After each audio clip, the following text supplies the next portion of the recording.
Thanks for joining me today. I'm going to be reading chapter 13 of the Christmas Oris, the night before Christmas. On the night before Christmas, it was ash, all systems ho, in the North Pole. The chocolates inside advent calendars had almost disappeared, and all the elves were making final festive preparations. Everyone was incredibly excited about Christmas. Everyone except for the Christmas Oris. Not only was the Christmas Oris not excited about Christmas, but he was actually wishing Christmas wouldn't come at all. He knew that on Christmas Eve Santa would be taking something very special away from him and giving it to some spoilt little boy called William. That's what the Christmas Oris thought of him anyway. Since the night he'd first laid eyes on Santa's wonderful stuffed dinosaur toy, the Christmas Oris had taken it with him wherever he went. He'd even given the cuddly dinosaur a name, Stuffy. He'd taken Stuffy to the ice skating rink and held its hands as they glided around on the ice together. He'd spent hours and hours showing Stuffy his favourite Christmas movies in the North Pole cinema. He'd taken Stuffy to meet the fairies and the snowmen. He'd shown Stuffy how to roar under the northern lights. And best of all, they'd sat together watching the reindeer fly. In the Christmas Oris's mind, he had finally found a new dinosaur friend. For the first time, he wasn't the only one. They were completely inseparable. But that was about to change. That night, the elves were manically wrapping presents, frantically loading them into sacks, and panically piling them onto Santa's unbelievably enormous sleigh. The sound of frantic elf song echoed constantly around the North Pole as they continually sang the same song over and over and over again, which they did on this night every year.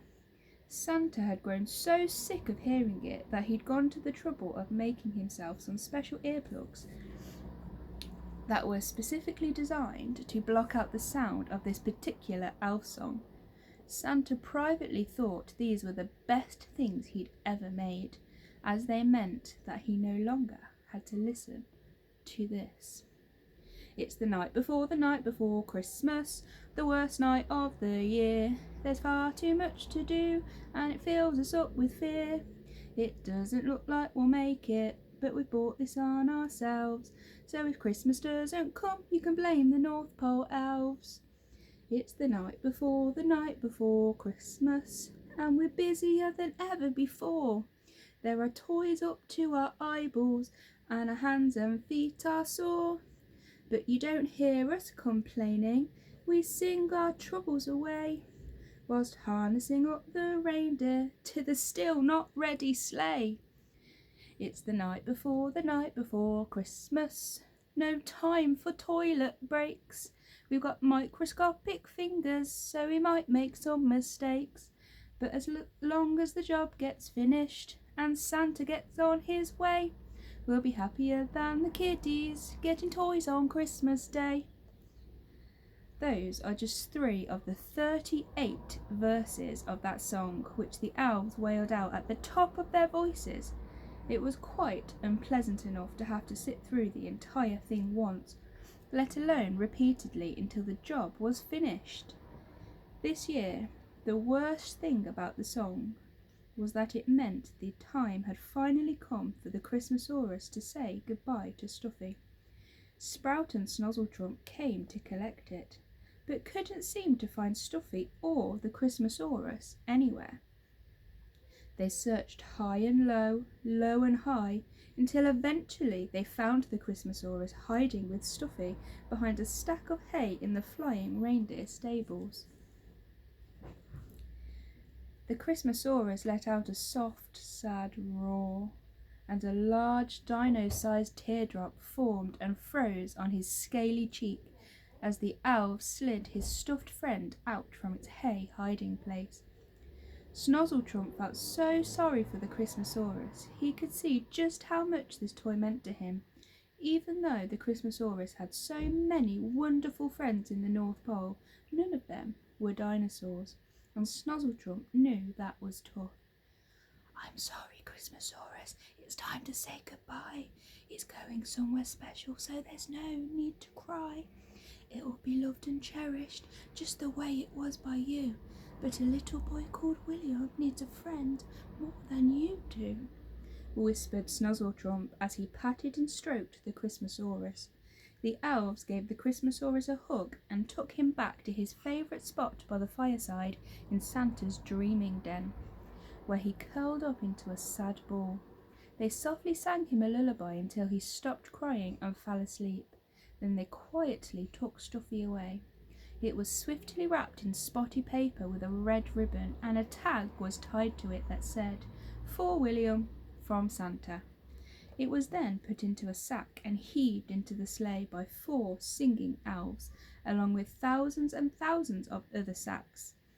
As the night before Christmas went on, the sleigh was piled with more and more sacks until they were stacked as high as a house, maybe even higher. If you saw it, you would say to yourself, "That sleigh will never fly." However, the elves had a clever way of fixing that problem. Once the last sack had been heaved onto the sleigh, 50 fat farmer elves climbed up the mountain of toy sacks until they were on top of it and started jumping up and down. It looked as though the elves were having some sort of silly sack summit party high above the sleigh, but under their feet something magical was happening. The sacks were squishing and shrinking down into the back of the sleigh. With each fat elf jump, the sack squished more and more until after an hour of jumping, the sleigh looked as if it only had one large bulging sack in the back, which fitted nice and neatly into the cargo area behind where Santa would soon sit. The elves cheered and whooped and gave each other high threes as all their preparations were finished. The night before Christmas was nearly over, and all that was left to do now was get some rest. The elves blew out all the lanterns and candles so the magnificently magical flying reindeer could get some final shut-eye whilst they were harnessed to the sleigh. Everyone lay down on the floor all around the giant sleigh, and in no more than 2 seconds fell fast asleep. What do you think Santa could have done to keep the Christmas Oris happy? Leave a comment if you've got an idea.